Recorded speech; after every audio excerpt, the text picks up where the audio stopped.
Telos conference, where we seem finally to have the control of the technology that is soon to take over our lives. I'm Marcia, New York University, and our keynote speaker for the afternoon session is Michael Lind of the University of Texas at Austin, also a columnist for Tablet and a fellow at New America, and the author of the most recent, The New Class War, and also The Land of Promise, A History of the United States, and a book I remember from many decades ago, The Next American Nation, The New Nationalism, and the Fourth American Revolution. I've been a fan of Michael Lind's work for a very, very long time, and from his work, about his work on work and money and class and politics. So I think with that said, we can move right along to Michael's presentation, after which we'll have a response from Adrian Pabst, and then questions and comments from the audience. Well, thank you very much. I'm sorry I couldn't join you in person, but in the age of Zoom, we became familiar with this virtual kind of presentation. It's particularly a pleasure to be taking part in this Telos event. When I was a student in the 1980s, Telos was discovering it was a major event in my intellectual life, and I think it influenced my thinking at the time and in the decades since. And it's also a pleasure following on my old friend and sometimes collaborator, Joel Kotkin. So on some of my remarks will overlap. We have some differences, and those will come out as well. The book I wrote before The New Class War in 2020, the earlier book published in 2018, was co-authored with the economist Robert D. Atkinson, entitled Big is Beautiful, debunking the myth. Recording in progress. It may seem like a strange progression from writing about big business to the class system, but in fact, as I'll attempt to show, it's sort of logical. So the core of our argument in Big is Beautiful is nothing original. It goes back to the historian of business, Alfred Chandler, in the middle of the 20th century, and somewhat earlier in the 1950s and 60s to John Kenneth Galbraith, and before that to Burley and Means in the work on the managerial revolution in corporations. The basic argument is that in modern industrial societies, there are two sectors. There is what Chandler called the poor in the periphery. Galbraith somewhat confusingly called it the planning sector in the competitive sector. So I will use the core and periphery from Chandler. But the businesses in the core, thanks to industrial technology of various kinds, including computer technology, are characterized by two features. They have either increasing returns to scale, which is found in manufacturing, for example. The more automobiles that your factory puts out, the cheaper it is for the company. And so therefore, you tend to get only a few global automobile and aerospace companies instead of lots of little mom and pop car companies and jet makers in every town and county. And that's new. The other sector in the core, in the concentrated big firm sector, consists of grids, as I like to call them, with network effects. That is, you have these webs or grids with lots of nodes. Some of them are old-fashioned, like railroads and highways, and cable lines and telegraphs and telephony. Others are newer, like search engines and social media platforms. But what they all have in common is that the bigger the grid, the more efficient it is and the more useful it is. for customers. So if you're, a railroad network that connects the entire nation is much more efficient and also more useful for travelers and for freight than one that connects two cities in upstate Vermont. A social media platform that it only has 100 users, obviously is less useful even for those users than one with 100 million or a billion users worldwide. So you inevitably get in these technology-enabled sectors with increasing returns or network effects, truly gigantic firms, and free competition over time will lead to either oligopoly or monopoly. It's kind of a Darwinian process, and then there were none in the old Agatha Christie story. It's quite different in the periphery, which at one time was the entire economy before the Industrial Revolution, where the enterprises are characterized by constant or diminishing returns to scale. There's a big blacksmith's factory does not necessarily make better horseshoes at a lower price than a small blacksmith's factory. And you just can go down the line. And this was true of medieval professions like university teaching, as I will get into later, as it was of small artisanal and craft production. So the astronomers tell us that at the center of the Milky Way there is a black hole which is gradually growing and eventually will absorb the entire galaxy, including the part where we are, maybe hundreds of billions or trillions of years from now. In the same way, you can see this inner core of the industrialized economy grows over time as what were craft-based, constant or diminishing return sectors are reorganized, often with new technology, new techniques, and they sort of spiral into this ever-growing core from this ever-shrinking periphery. So what does this have to do with well,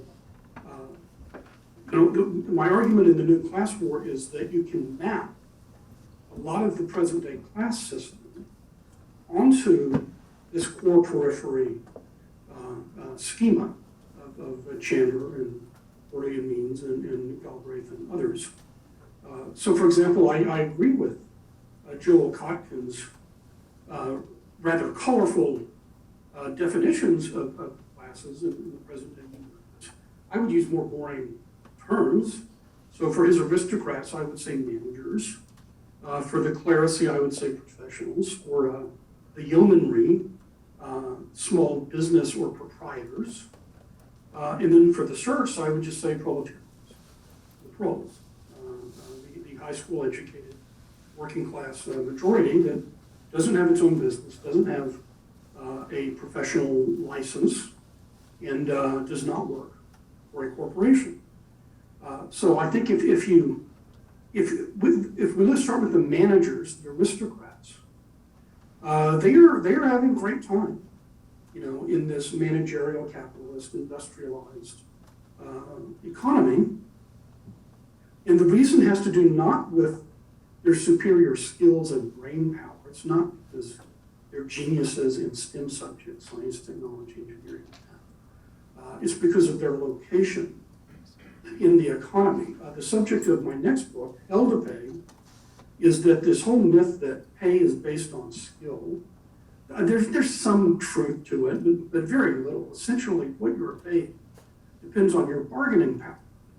And your bargaining power depends not simply on your personal skills, but it depends on the bargaining power, the market power of the industry you are in, and of the company that you work for. So some of you who have friends in finance and in entertainment may have noticed that money tends to stick to people in those industries, in Hollywood and Wall Street, even if the people aren't terribly talented. And so what economists call rents, that is profits above what we would have in a perfectly competitive market, It's a form of market power. Entire industries can have rents. The way that the automobile, steel, oil complex in the middle of the 20th century extracted rents from the rest of the economy because the rest of the economy depended on Detroit and on oil wells and on steel mills.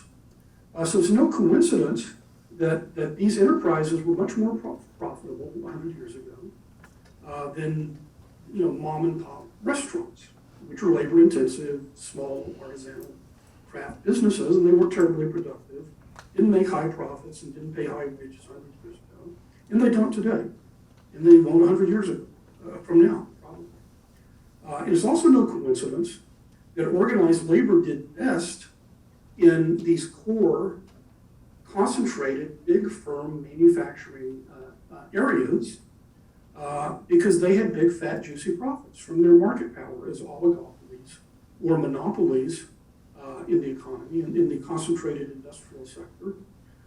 And there were more profits to share with workers. You can unionize a mom and pop restaurant, but if they're barely making a profit, there just aren't very many profits for the workers to share.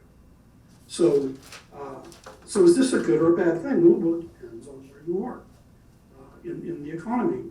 I like to tell young people, if you really want to do well economically, you should have a rent based credential, let's say a degree in management, and get a cushy executive job in a corporation which has market power and extracts rents from the rest of society, let's say Microsoft or Apple, in an industry which has market power against all other industries. For example, Wall Street or the tech sector. And as I say, it's no coincidence that people with those multiple rents, combining different kinds of market power, do very well. So the groups that lack that kind of market power do poorly. So let's begin with the Joel Cochran's serfs, with the working class. The mid-20th century working class in the United States benefited from two kinds of rents, two kinds of market power. One was unionization rents. About a third of the population at the peak in the 1950s was unionized. But because unions can drive up wages in other sectors that are not unionized through unionization threat, among other things, and through setting standards for businesses, a great many other people benefit from this relatively high degree of unionization. The working class in the U.S. and in Britain and France and Japan and so on also benefited, and let's just say the U.S. from the 1940s to the 1970s benefited from protectionist rents. That is, from lack of import competition and with the lack of competition with foreign labor.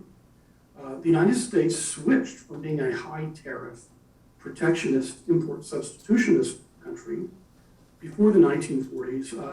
During the Cold War, the U.S. took a quite different tack and began promoting global free trade, which was in America's interest at the time, arguably, because most of the factories in the rest of the world had been demolished. So, for about 30 years or so, American refrigerators, had a monopoly of the global market, American cars, and so on, until the Germans and Japanese and others rebuilt after World War II. At the same time, from the rather nasty, racist, and ethnically bigoted immigration restrictions of the 1920s up until liberalization of immigration policy in the 1960s, the U.S. had very tight labor markets and very, very low immigration.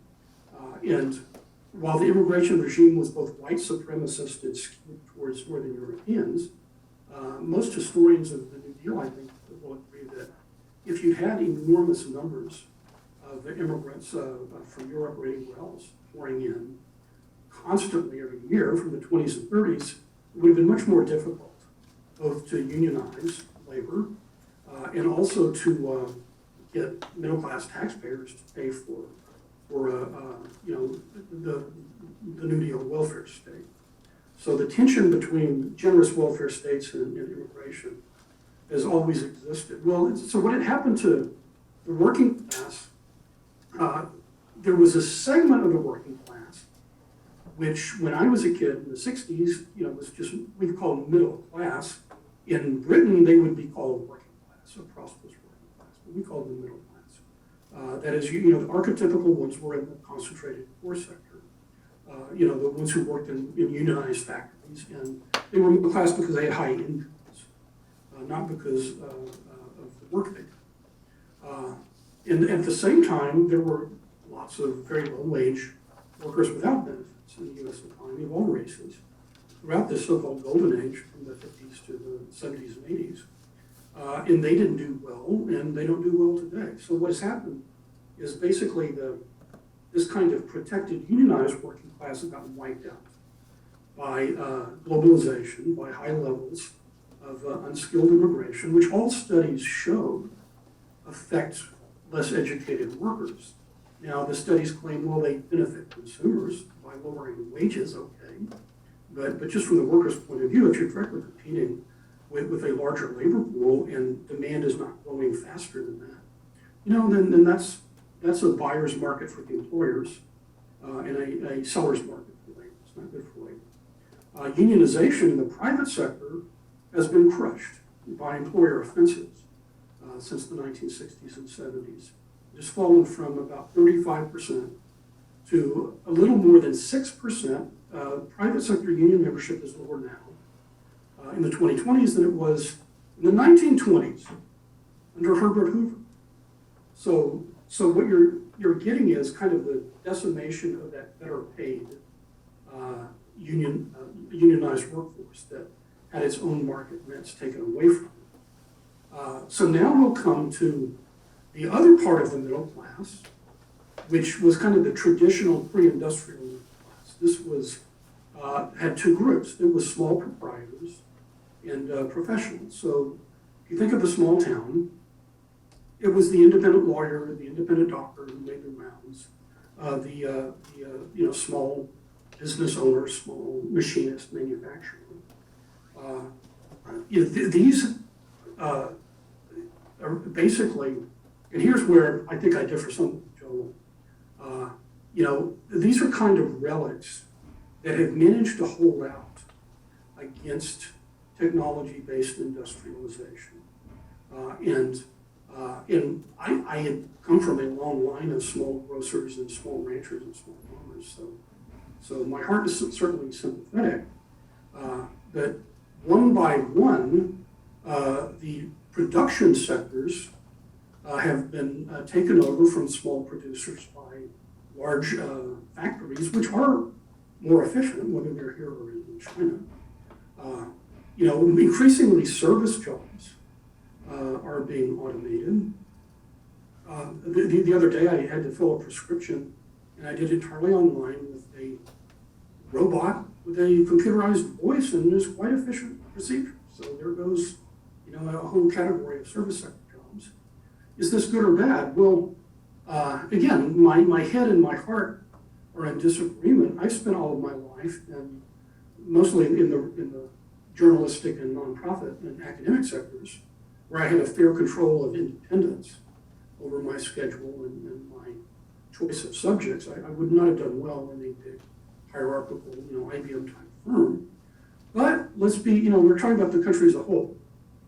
More than 50% of Americans work for companies that have more than 500 employees. And then the other largest group has between 100 and 500 employees.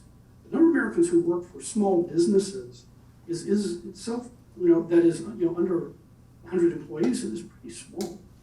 What about small business owners?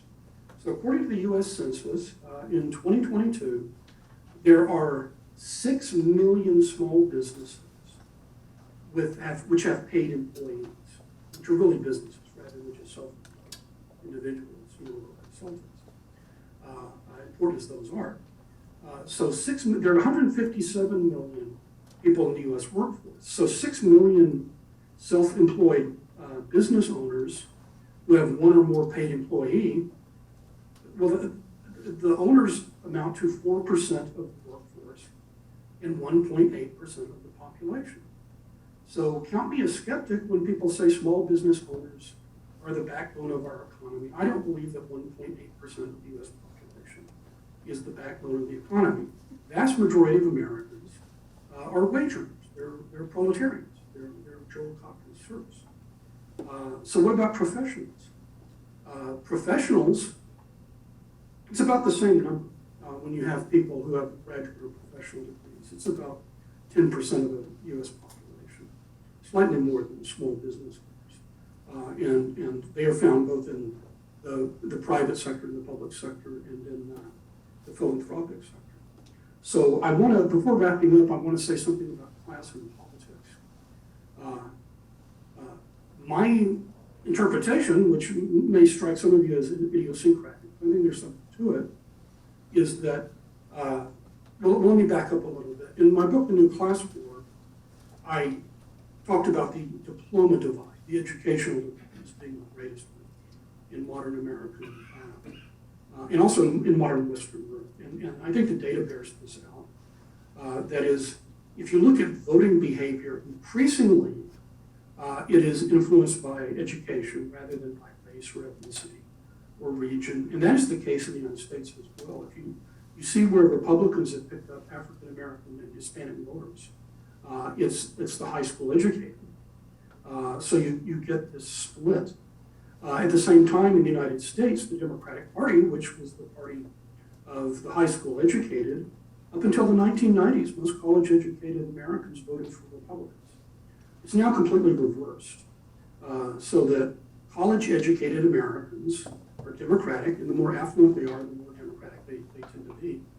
And increasingly, the Republicans are the party not only of the white working class, but of the Black and Hispanic and Asian American working classes as well. So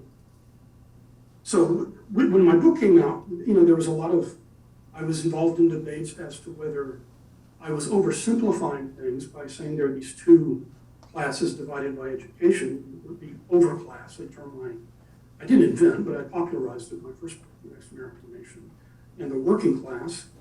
And debates are school teachers and professors. Are they part of the working class? Are they part of the capitalist class? Are they PMC? So, we can debate that all day. My own view is that the education divide is more profound than the divide among these other, let's face it, economic divides. Small proprietors, managers, and professionals. The small proprietors have more people with high school educations who make good money. But even so, 56% of small business owners have at least 4-year college education. So this idea that you have a lot of high school educated plumbers who are making a lot of money and own their own business, that can be exaggerated. So in terms of politics, I see an overclass, a college educated, for the most part, overclass, which is divided into these factions, the managers in their cushy corporate leadership jobs, the professionals who are overrepresented in government, in the nonprofit sector, and academic, and the small proprietors. So you can interpret 2020's progressivism as representing the interests and values of professionals. And I think of this when I think of the slogan, we are the 99%. As I point out in the New Class War, the top 10%, including most professionals in the U.S., owns about half of the wealth in the U.S. And the rest is divided between the top 1% and the bottom 90%. So speaking as a professional with a college with several diplomas, I think is a bit presumptuous for members of our elite to be saying that we're horny-handed sons and daughters of toil, and we're standing up with the janitors against the 0.0001%. I think, the professional elite is an elite. If you're making six figures, yeah, you're not George Soros or Elon Musk or Bill Gates or the Koch brothers, but you're definitely in the very top of the population, economically and materially. And the same is true for these small proprietors. So you can see the Democratic Party at the moment as the vehicle of this kind of affluent, progressive professional movement. If you look at things like student loan forgiveness, I mean, I'm in favor of that. I think the more easier we do for bankruptcy, the better it is for a dynamic economy. But far more people in the working class have home loans they can't pay and car loans and things like that, business loans they need. So why was that a priority? At least that's the base of the Democratic Party, college-educated professionals. Daycare, I'll get into trouble for saying this, but I'm here to tell you what I think. I don't think that the daycare that is favored by the Democrats is for the children of the college-educated professionals. The daycare, the institutionalized daycare, is for the children of the nannies and au pairs of the two earner professional couples. They're not going to put their kids in public daycare. I mean, I know I'm part of this group. What they want to do is to hire a nanny or an au pair to raise their kid and give direct attention while both the father and the mother work in professional, fulfilling their jobs. But the nanny has to have some place for her kids, and that's what the public daycare is about. So we can debate this, but I think the student loan emphasis, the daycare emphasis, this serves metropolitan affluent professionals' class interests fairly directly. So what about the Republicans? Well, the Republicans are interesting because they're voters, and it's true the Democrats too. Most voters are working class in whatever ways. But the agenda of the Republicans when it comes to economics, apart from a few, kind of populist Republicans, like, maybe economically populist, would be over Hawley or something like that, is anti-union, anti-minimum wage, wants to increase the Social Security age as opposed to lowering the Medicare eligibility age.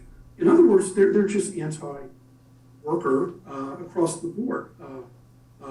In a very reactionary way. They don't even pretend to deal with issues that afflict workers, like one of the most common causes of bankruptcy in the United States, which is medical debt. What's the Republican plan for medical debt? There isn't one. There isn't one. So while the Republican Party may become more populist over time in response to its changing class composition of its electorate, at the moment it very much represents the interest of small business owners and proprietors who, like the professionals, tend to be resentful and hostile towards the big corporate managerial sector, but at the same time, they reflexively oppose any measures that would, like a living wage, or a higher minimum wage, or paid vacations, because that would cut into their profits. And it's not because they're bad people, it's because they are in Galbraith's competitive sector, in Chandler's periphery. They are in highly competitive, atomized sectors of the economy where if they raise their wages, then they will be undercut and go out of business by other firms. But I think that explains why you get two parties where, even though the concentrated sector, the tech firms and others, Joel's aristocrats, provide much of the donations, you have a lot of sincere resentment towards the great managerial corporations. In the Republicans, it's driven by kind of rivalry, the fear of these small businesses that they will be put out of business by large firms at some point. In the case of the professionals, I think it's partly a matter of jealousy. That is, having worked in the academic sector and in the nonprofit sector and the government sector, you can have the same education as your friend who went to Goldman Sachs or Uber or something, and you're going to make a fraction of the money. And I just think, and there's an element of resentment there on the part of the progressive left. So who represents working class people with high school diplomas who are not professionals and not small proprietors? In my view, nobody. Nobody. The groups that represented them half a century ago, there were three of them. The most important were the trade unions, and the unions have collapsed. And if organized labor comes back, and I think it should, it will not be in a form resembling the enterprise-based unions of the whack-rack system in 1935. It's just too difficult to organize. It will have to be in some kind of sectoral system of sectoral collective bargaining. But right now we have 6% of the private sector workforce. So this is a project for decades or generations. The other two groups that represented working class people and answered to them and didn't just cultivate their votes were religious congregations, which were crucial to the populace, to the New Deal, and to the Civil Rights Movement. And in the United States, at a later stage than in Europe, the country is becoming more secular, and religious institutions and membership are declining. So that aspect, whether you like it or not, of mass membership organization, that's fading away as well. So that leaves local party machines from Van Buren in the 1830s up until the 1970s. The two American political parties were mass membership organizations. You had city chapters and county chapters and state chapters, and the members of the party chose the candidates to be governor or president or whatever. And that's what made these party conventions so dramatic, because the power brokers chose the candidates, as they still do in Britain and in many European countries. In the United States, the primary system basically annihilated the parties. So anyone who can buy advertising, or have increasingly like Dr. Oz and Trump and Schwarzenegger have independent celebrity, they can become candidates. So I'm going to end on a note of pessimism. I think that the small business owners will continue to be obsolesced by the expansion of high-tech businesses, which can simply afford more automation and mechanization than they can. I think, having spent the last 5 years as a professor up until last May, that ended by my choice, my job in the academy. The academy is becoming industrial. I mean, basically, universities are going to cease to be coalitions of artisans, and they will become educational services corporations, and the professors and instructors will be cogs in a machine. That's not necessarily a bad thing, in my opinion, from the point of view of the consumers of education, who are getting a raw deal now, given the amount of tuition they pay. So it could be an improvement in some ways, but it means the days of being more or less independent academic with a lot of free time and not being supervised by bureaucracy.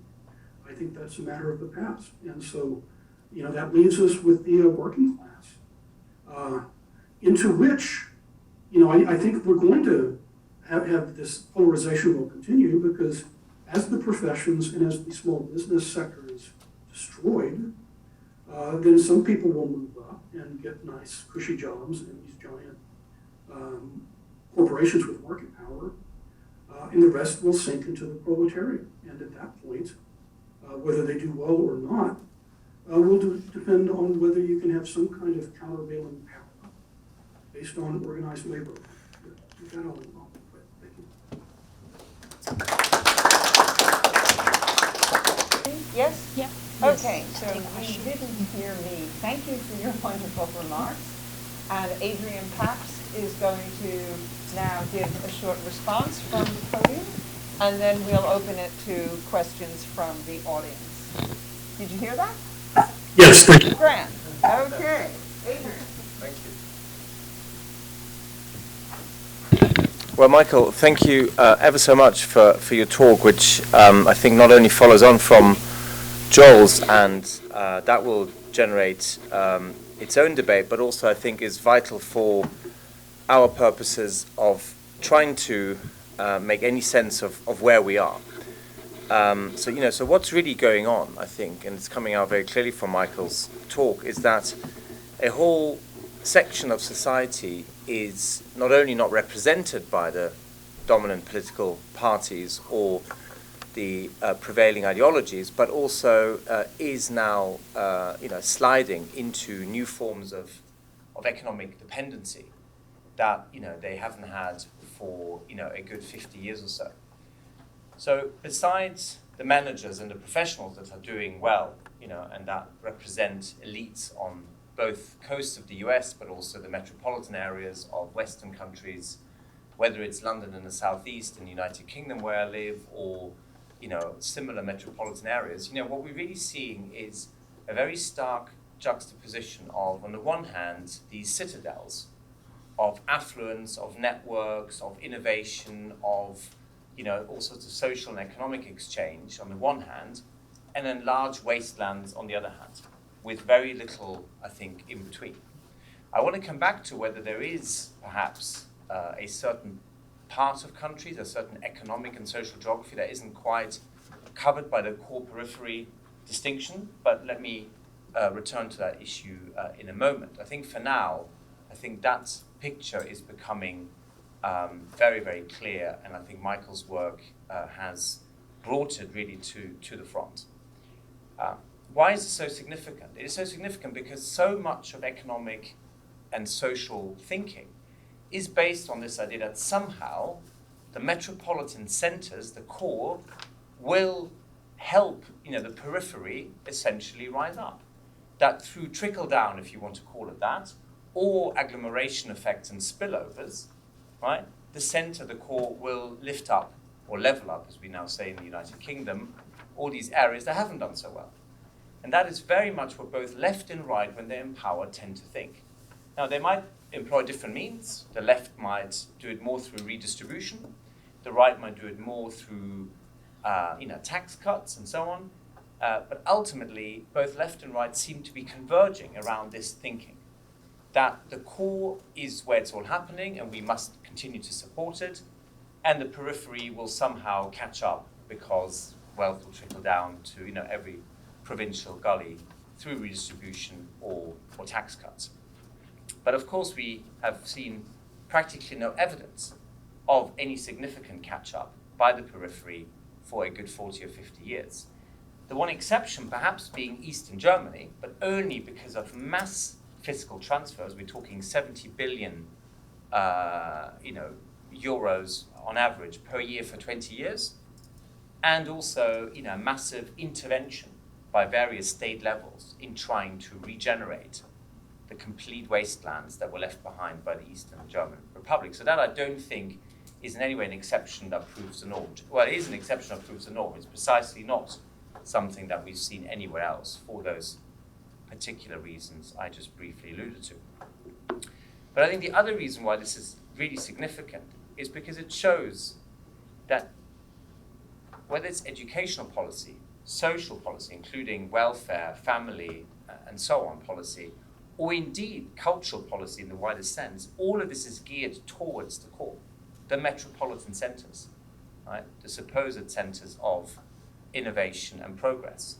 And that essentially all other institutions, all other elements of the economic and social geography and infrastructure have essentially been either neglected or wiped out altogether. And what that leaves us with is a deep sense of fragmentation across so many Western societies.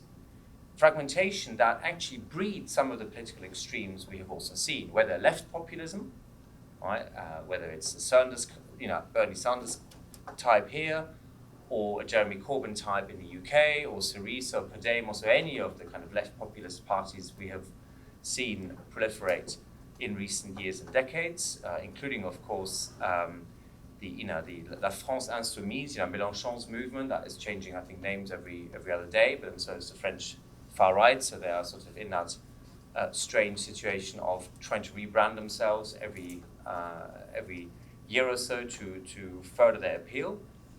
But of course, we've also seen it with more right-wing populism too, of which Brexit, Trump, and perhaps now Meloni in Italy are all examples.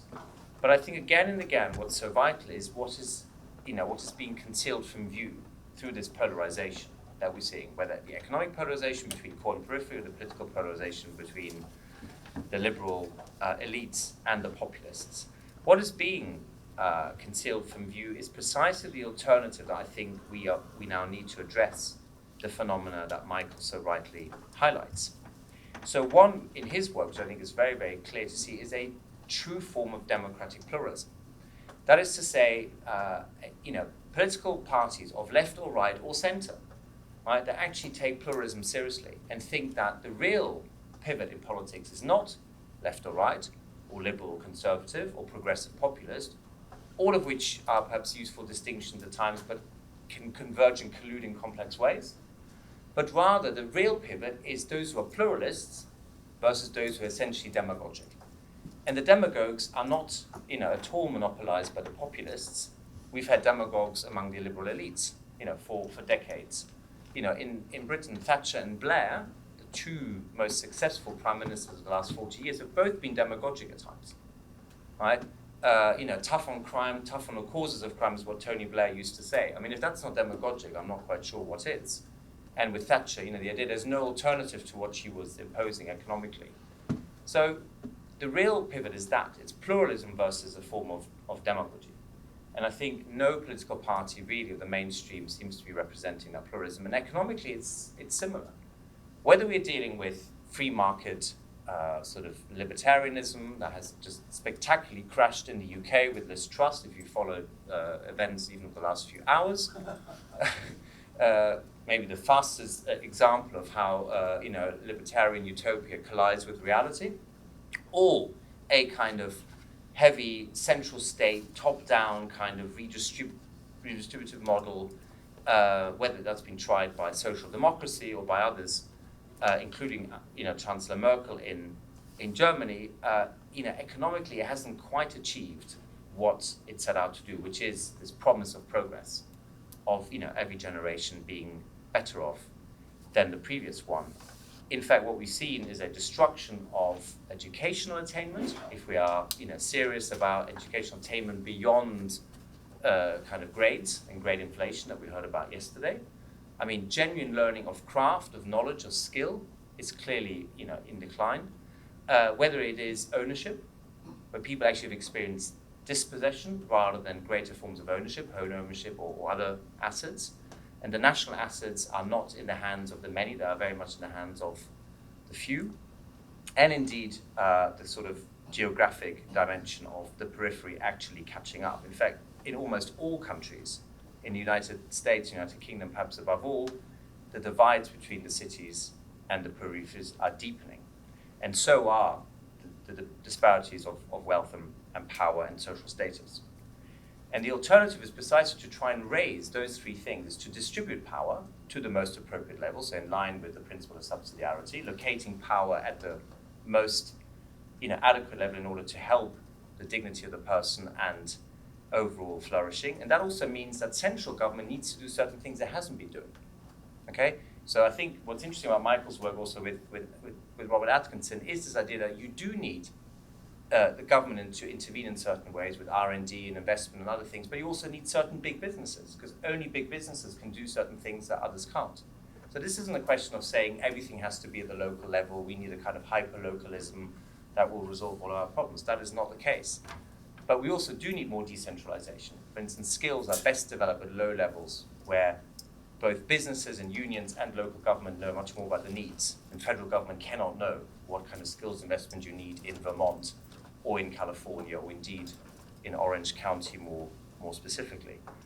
Not that Orange County is perhaps the best example here, but I'll leave that to Joel to comment on. And finally, I think what's really vital about Michael's work in this talk and in his books is this point that so much of the population is essentially politically homeless, that the parties simply don't represent them economically, culturally, or socially.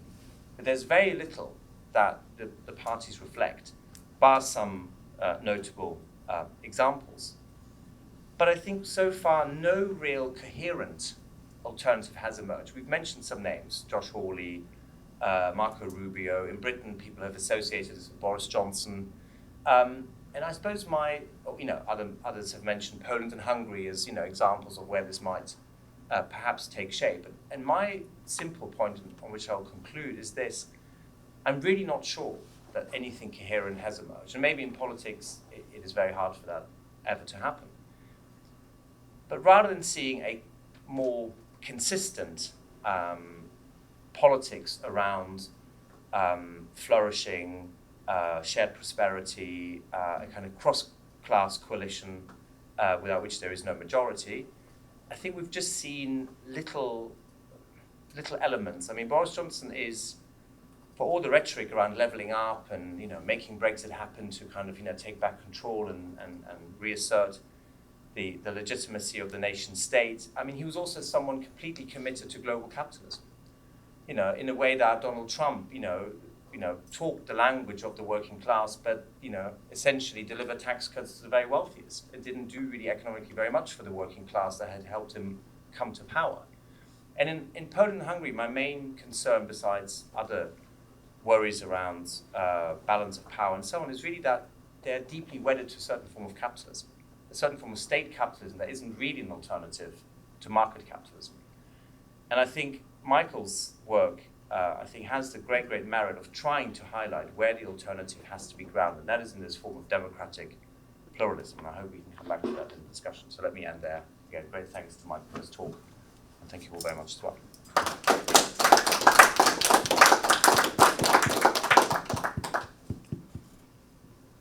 Okay. Michael, can you still hear us? I can hear you. Great. Okay. Now we have the possibility of turning the lights on in the rest of the room and getting comments and questions from the audience. But for this, do we want to have a microphone, and do we have one? Okay, great. So let's see who has the first question. The woman behind you, directly behind you. Yep, just turn around. And if Just you turn could all around. face the camera so Michael can, Michael can see you. Okay. You could face the camera. Okay. Hello, good afternoon. Thank you so much for the brilliant exposition and the presentation. So there's so many different things. I have been taking notes. I just wanted to ask you about the relation between, you talked about education and politics and how political behavior can be influenced by education. So I wanted to ask you a little bit more about that. If you meant about the contents, that are being taught maybe in high schools, the attitude of the instructors. And I wanted at the same time to give you an example because I'm European, and my background, I'm from Spain. And in Spain, we have regions.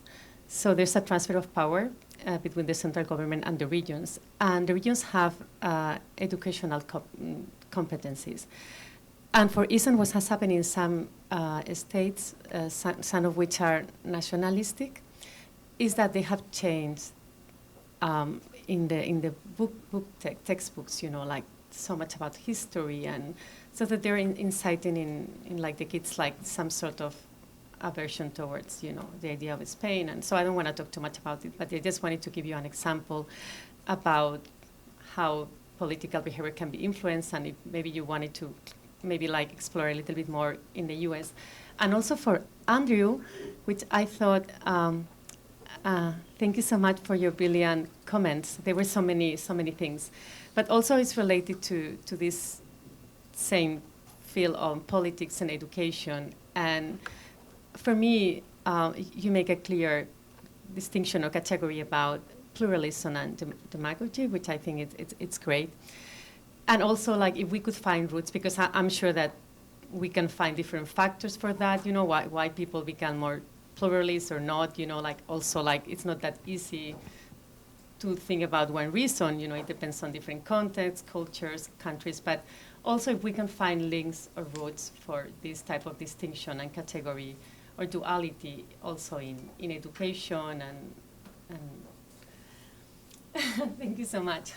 I hope I explained myself well. I hope so. Thank you. Well, shall I begin? Sorry? Yeah, on the question of education, I grew up in Texas, which is ground zero for the religious church ladies, as we call them, yanking books they object to, Catcher in the Rye, Dyer Van Frank, whatever, because they find this or that offensive. So, that's gone on for generations. It's recently the left has begun banning Mark Twain and Huckleberry Finn.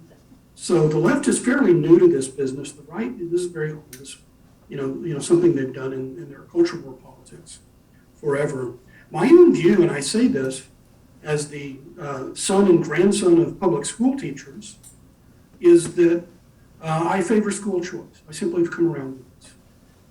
Every other English-speaking democracy, the UK, Adrian can correct me if I'm mistaken, Ireland, Canada, and Australia and New Zealand, if I'm not mistaken, every single one of them allows government funds to go to private and religious schools.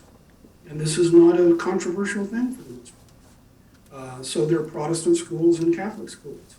In Scotland, there are publicly funded Catholic schools as well as secular schools in Australia, in Canada.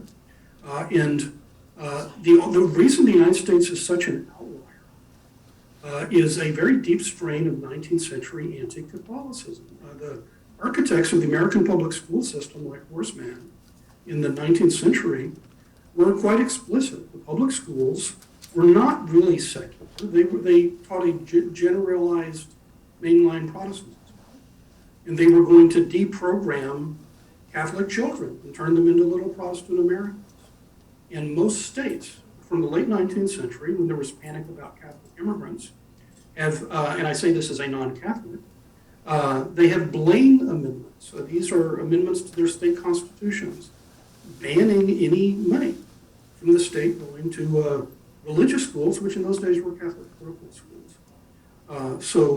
So I do think, frankly, and if you're a liberal, believe in choice, if the government tells you you have to put your kids in a public school monopoly, and then they say, well, if you can afford it, you can, in addition to paying your property tax, which is very high in much of the country to pay for public schools, you can also pay for private schools. Well, only the rich people pay for the private schools, and some very committed religious people who take a lower standard of living. So I just think it's unfair that you have a public school monopoly. By the way, this was debated at the time of the GI Bill, and it was decided, the New Deal Democrats, Catholics and evangelicals, as well as mainline Protestants, decided that the money would follow the student, right?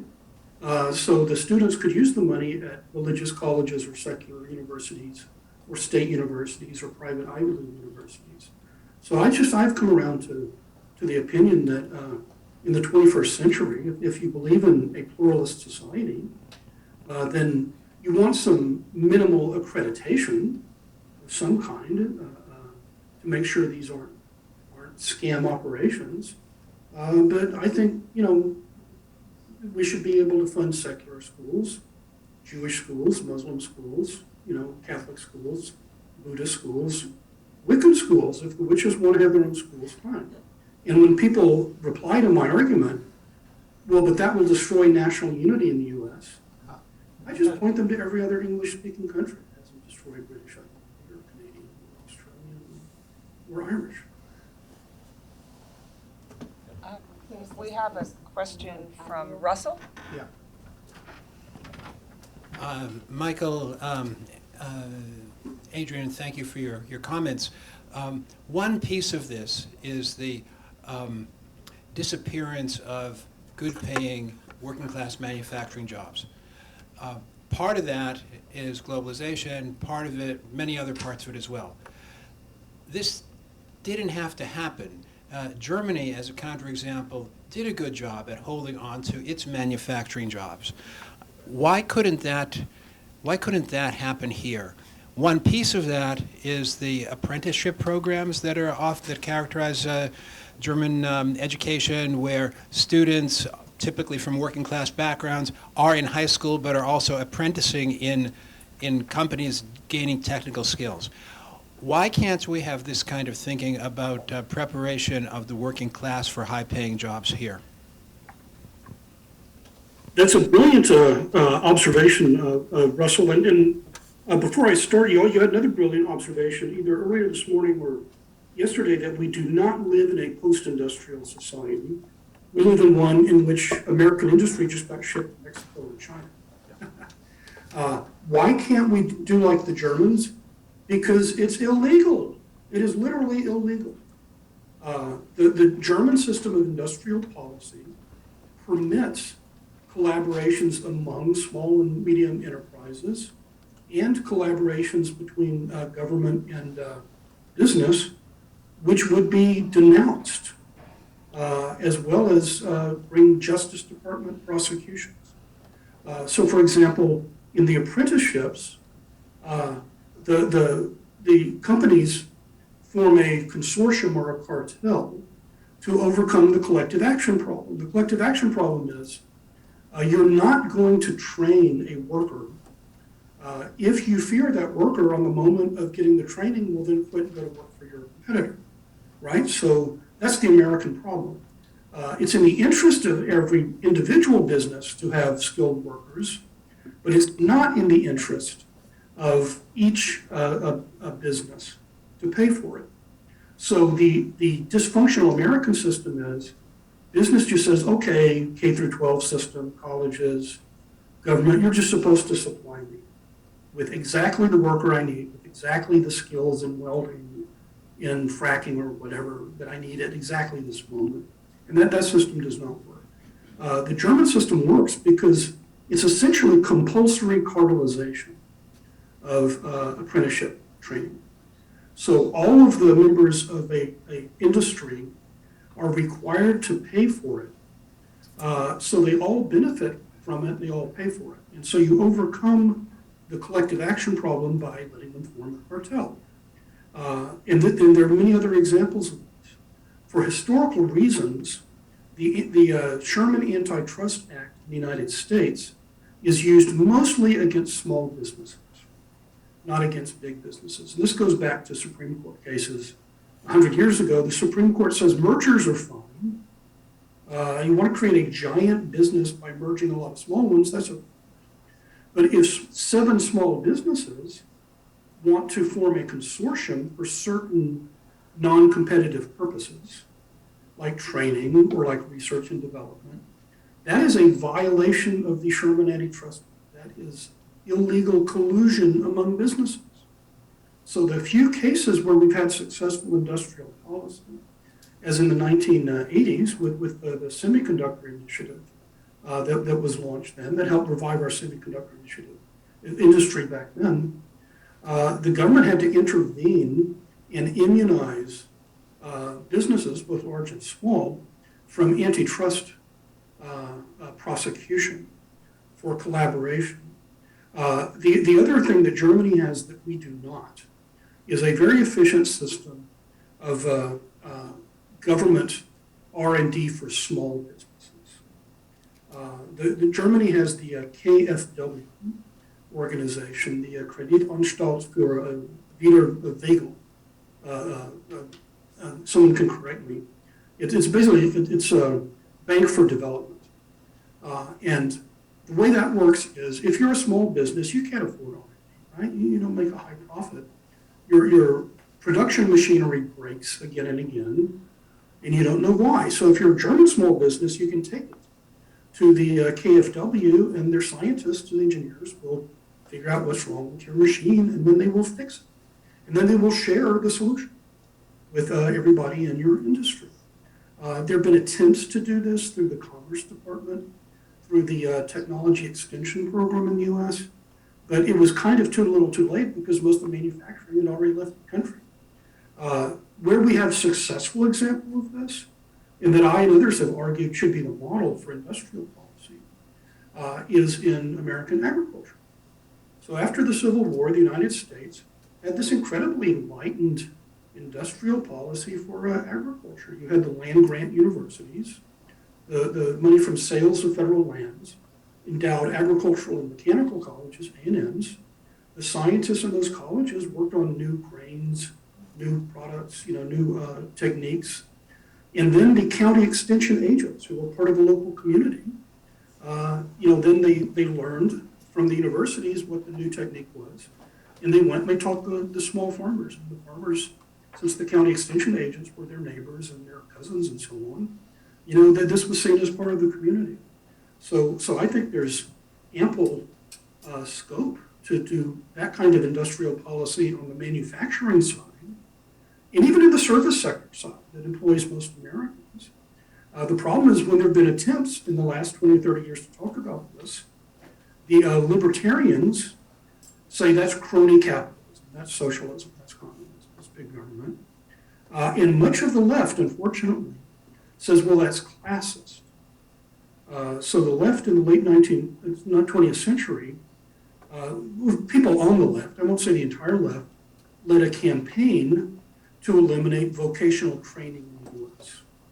on the theory that a German-style system where you're tracked into the college route or the skilled route was filling up with, the tracking was bad for working class whites and African Americans and Hispanics. But yeah, that was kind of the view of progressive activists. I think if you ask the students and the parents, they would welcome more vocational training in high school.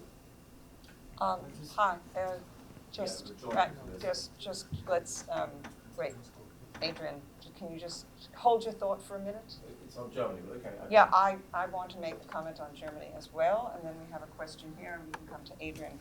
So I actually, Michael, can you hear me? Yes. Very good. I wanted to make a very brief comment on Germany as a way to go to a question, which I'm going to take advantage of my position as moderator to pose, and then we'll go to you and then back to David. So I live in Germany several months of the year, every year, and have done so since the 1980s. And the apprenticeship system that was developed in the post-war Wirtschaftswunder was incredibly effective in West Germany for the people who were in the system. What has happened more recently was not that the apprenticeship system was bad, but that it has had to be modified. So before we get into a simplistic laudatio for the German system, we have to realize that the Germans themselves over the last 20 years have had to and are continuing to modify that system to address two main things. If you're tracked, it was very, very difficult to change jobs ever in Germany. So if you were a nurse and you wanted to become a something else and had the talent and the ability to do so, it was nearly impossible because you couldn't get the license. That has had to change for greater flexibility. So that's about Germans, native-born Germans, were having difficulty with the rigidity of the system that was set up in the post-war Wirtschaftswunder. The other adjustment that needed to be made, of course, was for immigrants. You have to have a way for people who didn't go through the German education system as children to get into the German system, be it at the university level or at the apprenticeship level. With that, and so who's having to make those adjustments in Germany? The government infrastructure, the basic legislation and governmental structure that allowed for the apprenticeship program is having to make adjustments. Nothing wrong with updating your system. Meaning, and this is something Adrian and I have been talking about for a very long time, that government has a role. It's not that government has no role. But we need to have a better discussion about what is the role of national or federal government and what jobs are appropriate to it, what jobs are appropriate to other levels. I would like to throw this question to you, Michael. Given everything you've said, what policies would you like to see to address the situation you've described? How do you expect to get them implemented in the politics of the United States today? Well, the policies are easier than the politics. So the policies. I know. If you look at the Census Bureau, periodically updates the jobs of tomorrow. It's like the big 10 jobs that will have the greatest numerical, not the greatest proportionate growth, greatest numerical over the next 10 years. I've been following this for 30 years, and at no point have more than 2 of the most rapidly growing jobs and openings required a college education at all, a BA, forget master's or higher degree, and usually it's the same ones. It's nursing, registered nursing, which requires a BA in the US, and business manager, at Safeway or something, it requires a BA.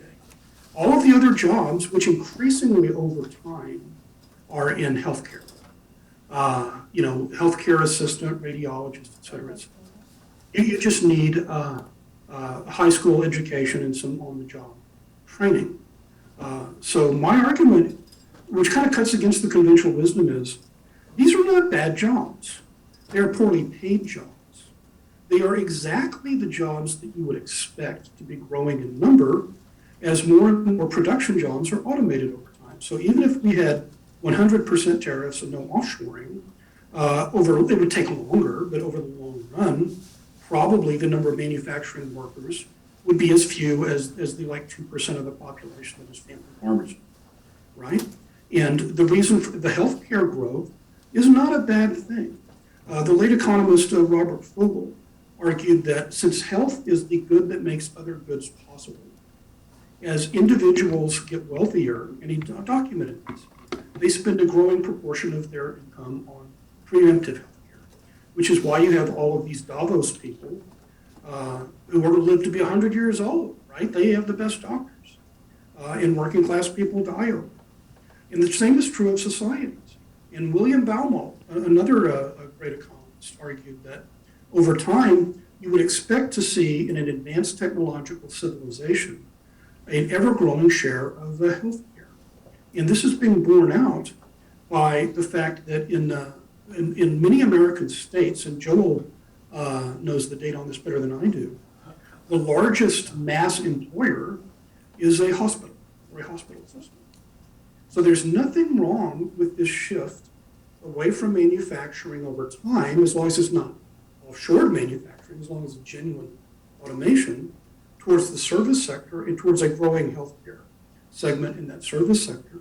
The problem is most of those top 10 jobs, according to the census, are paid below $25,000 a year and have no benefits.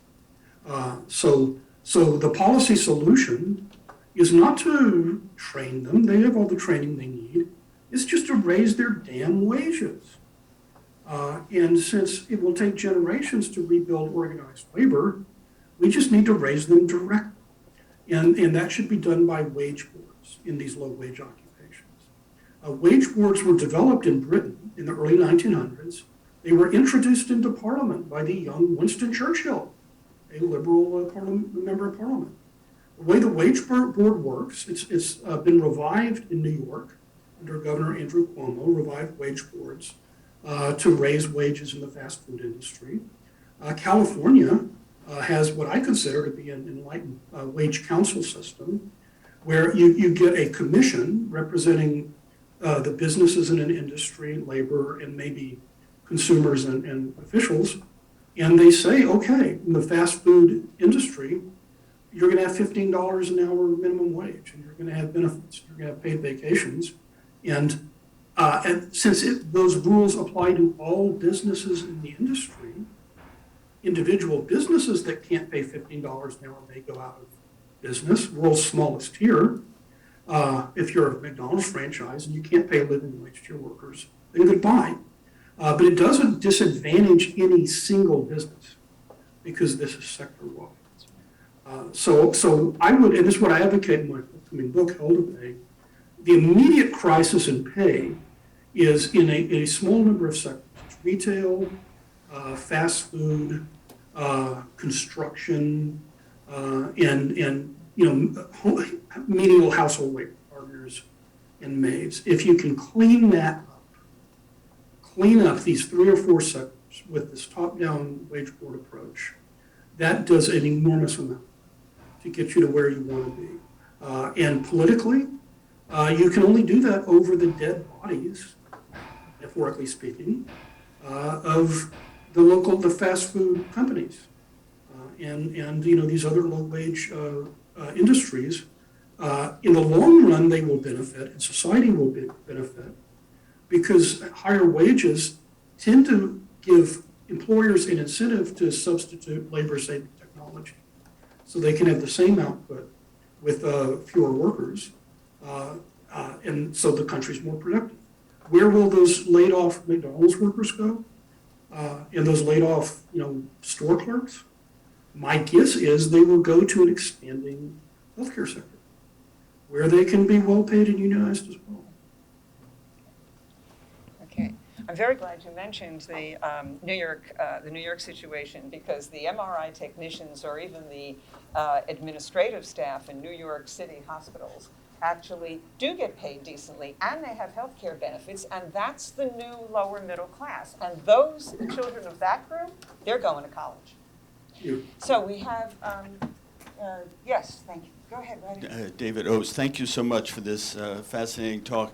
In listening to you, you're talking about how basically, right, different sections of the elite are cheating the working class. And that's, an idea that, of course, sympathetic to all of us at Telos. And of course, you also end up that there's no political force representing that.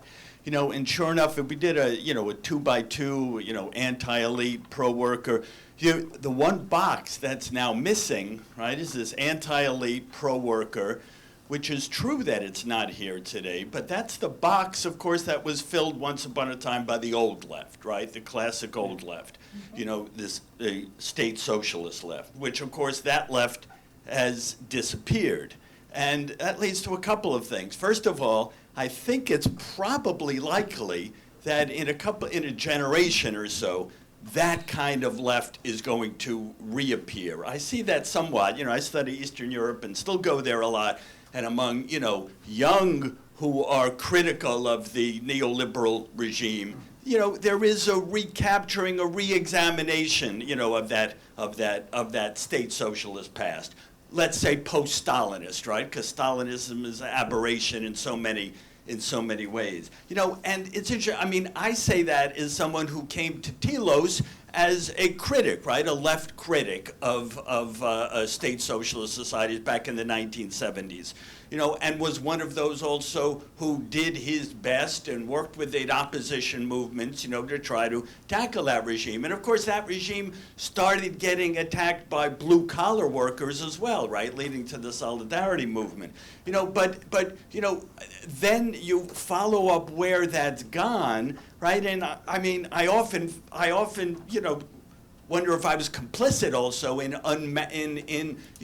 deconstructing a vision, deconstructing a society where there was strong, anti-elitism, legitimate pro-working class policies that were represented in a lot of social policies, but of course it had that authoritarian element. And so then I end with this, because I guess it's something I wrestle with. In the first part of the seminar today, I was critical of some of these approaches, right? The pro-working class, anti-elitism, coming from the right, that has its authoritarian elements. And of course, classic state socialism was also authoritarian. And I just wonder then, are pro-working class policies, can they work anywhere without some kind of authoritarian control of elites, right? Capitalist elites and professional elites. right? You know, it almost seems that in all those cases, that's like the only way you can get those pro-working class policies in place. I want to think beyond that, but anyway, that's what your comments lead me to reflect on right now. So thank you very much. No, that's a good question, and it is certainly the case that state elites can discipline landlords and capitalists and various economic elites. The problem is, you know, who's going to guard the guardians? The problem, you know, communist countries ended up having their own hereditary nomenclature. They created their own party oligarchies. We now have the third generation monarch of North Korea. We have Castro's family in Cuba. We have, the princelings like Xi Jinping. So communism looks like moving from capitalism to hereditary aristocracy, to me. The point where I agree with you is, and this is what explains my trajectory. I was born into the late New Deal era when the liberals were for technology and economic growth, right? You know, so the New Deal Democrats were for rockets and nuclear power and robots, and they were also for unions and for civil rights, and getting rid of segregation. And I've never quite recovered from this great vibe shift of the 70s and 80s when I was in high school and college, when you had to choose. You could be pro-technology and anti-worker, or you could be pro-worker and anti-technology, right? So by the 90s and 2000s, it turned against nuclear power, against, automation was always raised in the context of destroying like really crappy low-wage jobs. It was very pessimistic about technology. And at the same time, in the 1990s, I don't know if some of you recall, Newt Gingrich was the great champion of space rockets and robots and computers. I reviewed one of his books in the New York Times, where I had some fun with his vision of orbital space hotels by the year 2010. So there's this divergence between the productive economy and the goal of equality and workers' rights and social equality. And I think we see that now. We're still in that post-70s system where the left is dominated by a kind of malfusion, anti-growth environmentalism. I mean, there are other forms of environmentalism that do not require austerity, but that seems to be the dominant form. And at the same time, at least it mounts pro-worker, pro-union attitudes, although the unions are mostly government unions. In the right, you find people very enthusiastic about technology, but they assume that this will be done by free markets, and they're quite hostile to labor. So I think we need to reunite technology-driven growth in an environmentally friendly way, of course, with the cause of egalitarianism. Adrian? Yeah, I'd like to briefly respond to some of what's been said. First of all, on the German model, and I think it's absolutely right to recognize the important institutions that are sort of that are the pillars of that success, but also to point out where that model is now at great risk of going wrong and what needs to happen in addition to what colleagues have already mentioned. So besides the apprenticeship and more generally the whole vocational and technical training, where essentially people not only choose technical or vocational colleges after school as opposed to university, and it's about 50-50 still, but already in school, of course, there's a differentiation, right? You've got effectively 3 tiers, right? One that's very much geared towards the academic and universities, and then 2 tiers that are much more geared towards the vocational and technical. So that whole thing starts already with secondary school, and not just at the point at which people leave school to go to university or to one of those technical institutions. So I think that's one other element. And then in addition to the national bank that Michael mentioned, the KfW, you also have regional and sectoral banks, and they are really crucial because that's how capital gets to the different parts of the country in the different sectors. Because those banks are constrained to lend within certain areas, within certain sectors. And that is a key difference with the Anglo-Saxon model, where capital is far more centralized. Now, America actually has a better ecology of banking than the UK. The UK is the single worst model, where everything is concentrated in London and the southeast. And yes, every major bank has a branch on the high street, across the country, which is why all high streets essentially in Britain look the same. You don't know where you are because they're all dominated by the same banks and chains. But the terms on which they lend to local businesses is such that it's prohibitive. And so therefore, it's the banking system in Germany that is also a part of the success story. And then of course you've got co-determination, the fact that workers are much more closely associated in the running of businesses. And that is businesses, essentially that employ more than 50 workers. So I know this a little because my grandfather, my uncle, and now my cousin run a regional brewery. And because it's more than 50 people, they have to have representatives from the unions on the board. It's, tiny board in the case of that brewery, and a massive board in the case of Volkswagen or any other major business you care to mention. But because they're involved, you don't get the same level of industrial strife. You don't get strikes to the same extent, you don't get the same tensions, because workers are much more closely associated and they understand the business, and therefore they also are going to call for wage restraint when the business isn't doing well. So co-determination, regional and sectoral banks and the school and vocational system is really, really vital. But look at the German economy, not just this year, but also structurally. It is dependent massively on export markets, rest of the Eurozone, rest of the EU, China, and of course, until recently also hugely dependent on cheap energy imports from Russia. And in a world where you don't have the same amount of global free trade, and in a world where you don't have cheap energy imports from Russia, that economy is now tanking.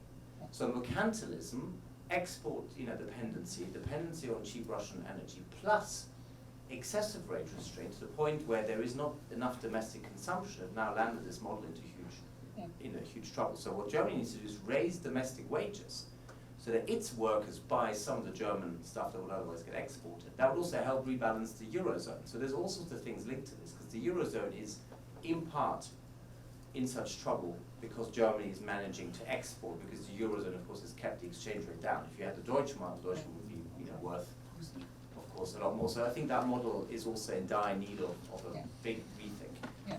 Just very briefly, I think the other point to make here is that, as always, we're dealing with not two alternatives, all the choices in front of us, but often the hidden third one. So corporatism is one of them, because you can either have state corporatism, which is the type of corporatism you got with fascism and communism, right, where you had essentially all of the professions, all of the business associated to a very strong authoritarian central state. You might see that the closest to that today is sort of in those far left governments we've mentioned in Cuba and so on. Then you have a kind of corporatism, so in other words, the tech oligarchy in league with the White House or governments elsewhere. And what we really need is a non-state, non-market corporatism, where you get government, business, unions at all levels working together, coordinating wages, employment conditions, and so on. Because without that, you do not get a good industrial strategy. You don't get the innovation and all of the institutions you need to share prosperity. That's what's now on the agenda, a different democratic corporatism that's also linked to the pluralism that Michael has spoken about. Thanks, Adrian, for fleshing that out about Germany. I was speaking only to the apprenticeship. The other points that you made are front burner ones. I would point out, just to emphasize, that all the good things that about the apprenticeship program or other sectors of the German economy that we've mentioned did not happen by a somehow hands-off libertarian magic market solution. These were national policies since the end of the Second World War.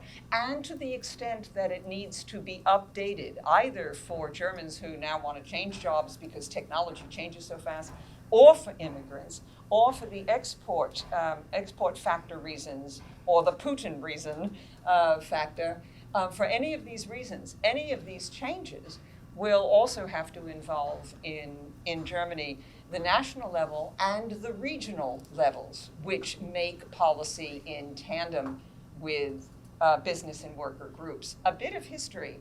The banks that Adrian has mentioned and Michael has mentioned as well, in the antebellum industrial boom of the United States, all kinds of industries, including agriculture, got their loans not from Washington or a central bank, but from local or state chartered banks, which were not independent of a national economy, but had more than one tier system going on.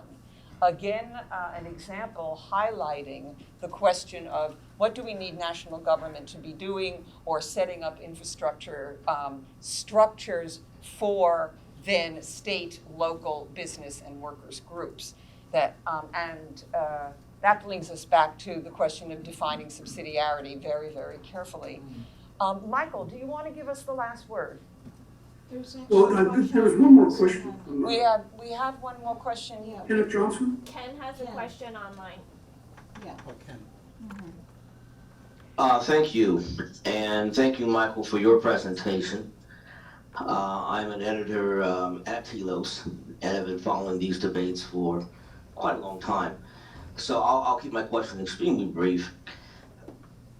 We have, in addition to the other elements of class struggle, not in the traditional format, but in the new format, we still have this challenge of racial resentment among white working class folks and certain members of the white middle class. I'm talking here about small business owners and the like, which don't seem to arise only from economic deprivation, but just some of the older race baiting. And this seems to also lie or be in alignment with anti-Semitism, which seems to be making a return. How would you propose we fix that, or at least manage that better, in the light of what you say is what we need to be doing, which is moving towards apprenticeships and other things? It reminds me a little bit of the New Deal, but a New Deal, a Michael Glenn New Deal, because I think that the racial challenges, especially the anti-black racism, is a formidable barrier. And even among the new group of white Hispanics, such as those in LA, who made it very clear that they were just not fond of black folk. So I'll end there. Well, you always get in a complex, ethnically pluralistic society where the demographic composition is changing from generation to generation. Thanks to immigration, you get competition, not only between the older natives and the newer diasporas, but as we saw in LA, like the minorities are not necessarily united or don't necessarily like each other and view each other as competitors. So I think there are two kinds of racism or ethnic bigotry. There's the legacy, which will last for centuries. It dwindles over time. But this was an apartheid state, until the 1960s, really, not so much in the North, but in Texas. My aunt and her black friends were being arrested for dining at Woolworths in the 1960s in Austin, Texas. So, the abolition of formal apartheid in the U.S. did not abolish all of the white racist and white supremacist attitudes.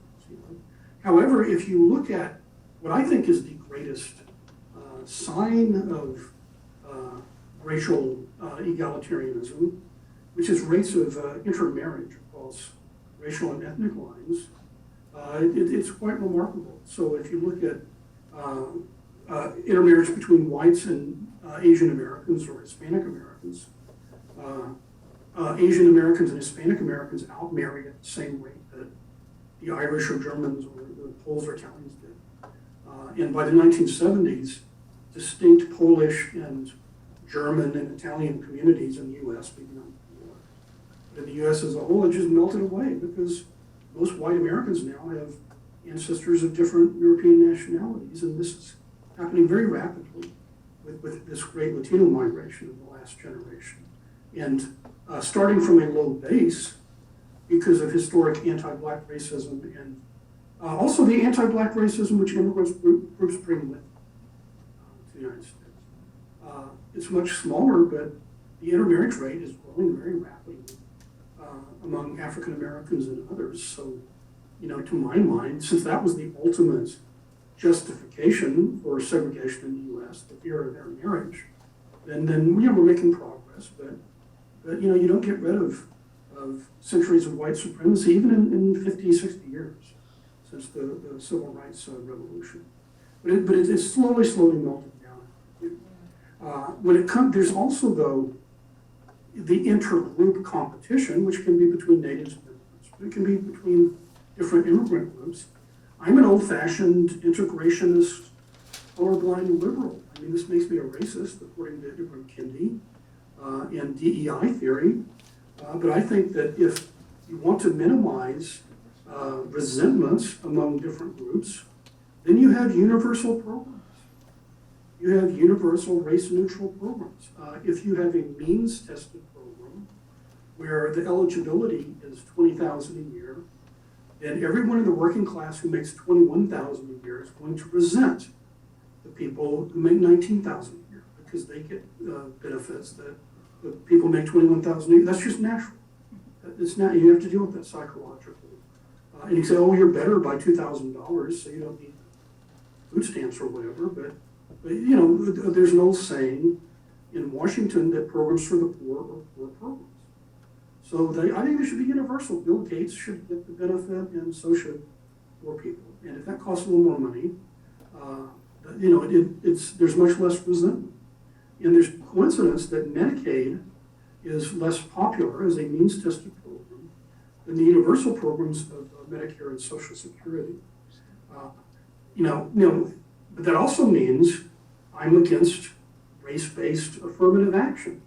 You can reach out to any universal program that helps poor people and working class people disproportionately will also disproportionately help members of groups like African Americans and Hispanics who are disproportionately poor working class. But you don't do it at the expense of working class whites. And here I think there's another kind of racism which I think of as reactive rather than legacy. This is not the old white supremacy. But let's face it, if you're young, from what the government defines me as a non-Hispanic white, which is kind of, so I'm not a non-Hispanic white. I'm part Swedish, part British, and part Jewish. I'm not a non-Hispanic white. That's a ridiculous category that they made up in the 1970s. There's no such thing as AAPIs, Asian and Pacific Islanders. This is a phony 1970s bureaucratic category. There are Indian Americans, Chinese Americans, and Japanese Americans. But the thing is, if you're a young non-Hispanic white American, and the Biden administration is constantly saying in every announcement of a public policy, this will, we will target Hispanics, African Americans, Native Americans, and like you go down the list, non-binary people, so on. Well, why can you blame the 19-year-old non-Hispanic white heterosexual man or woman from thinking, God, they really hate me, right? They're not going to give me a student loan. They're not going to give me a small business loan. All of these things. The most horrifying thing was during the pandemic, as some of you may have read, the Biden administration issued a ruling, which was later withdrawn, that underserved communities would have first access to life-saving vaccines, not the people in the greatest health needs.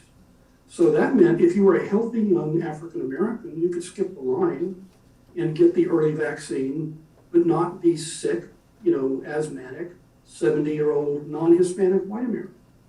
So this kind of affirmative action and reverse racism, I believe, is creating a kind of backlash which universal race-neutral programs would not. And I honestly don't understand the argument that the kind of Bayard-Rustin, Martin Luther King Jr. programs, and King was quite explicit that the white poor should be included in any social programs.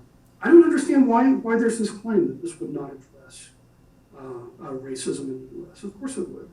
And it would address the legacies of racism, because if African Americans are poor because of segregation, and then you have another poor American, and most poor Americans are white, the majority of them, who's poor because he or she had a Confederate evil slave-owning ancestor who gambled and drank away the family fortune. So now in the 21st century, this is a poor white family.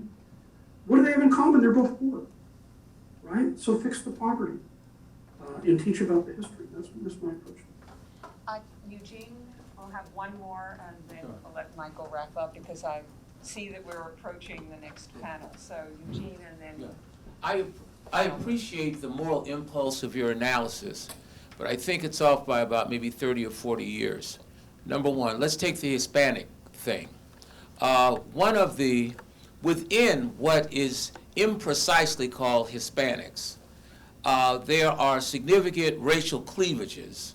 I think it's Doug Massey in the New American Apartheid some years ago did an analysis of intra-Hispanic racial stratification, finding, not terribly earth-shattering, white Hispanics hated black Hispanics, as they did, and let's take the case of the Cubans, as they did in Cuba, where the levels of explicit anti-black racism by white Hispanics was significant. In fact, one of the great failures in the Cuban game was that there were patterns of racial stratification which were intra-Hispanic.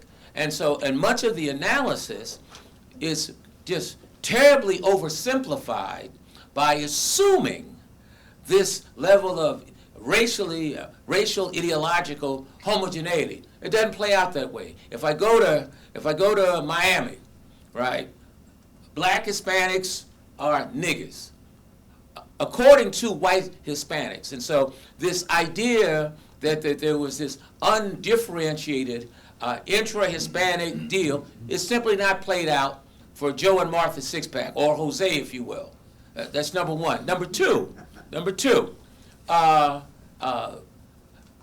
in L.A., 92, 93, right after the Rodney King murder, the racial divisions which predate the riots between Koreans and blacks. So there is no kind of people of color deal. In the case of the United States, the empirical research says that the patterns of racial stratification, among these pseudo-homogenized groups does not play out. And here again, Cuban whites, blacks, white Dominicans, and so it's a more complicated game, I suggest, and I think that there was an aspiration, last point, there was an aspiration 30 years ago, people of color, there were all these kind of meaningless terms, none of which survived upon closer empirical inspection. I agree entirely. I used the example of non-Hispanic white as AAPI, as these arbitrary, pan-ethnic labels that don't correspond to any actual groups, right? Earlier, sir, you mentioned Nigerians and American descendants of slaves. There's no reason for them to be lumped together in the same group any more than there is for, Polish Americans and Jewish Americans and Arab Americans to be called non-Hispanic whites. But to me, this argues against label-based affirmative action as opposed to universal or class-based policies. So suppose we broke down Hispanics by nationalities. We have Cuban Americans, Brazilian Americans, or by race, Mexican Americans, and then because of LA, we have Oaxacan Mexican Americans distinct from Castilian Mexican Americans. I think the more you dice and slice this, you're actually becoming more accurate logically, but you end up with a system of affirmative action that is just so complicated and it has so many categories, it would just collapse of its own complexity. So, that's my view of I think those are my two takeaways. Racism, particularly anti-black racism, which is deeply rooted among immigrants from Europe and Asia and Latin America, and not just white Americans, that's going to exist for generations, and we need to combat it culturally and with anti-discrimination laws. Right. But when it comes to poverty and access to economics and access to education, I just think we should help the needy by helping everybody. Because if you help the needy only, then the people who are left out are going to resent that help and vote against it. Amen. Thank you very much, Michael.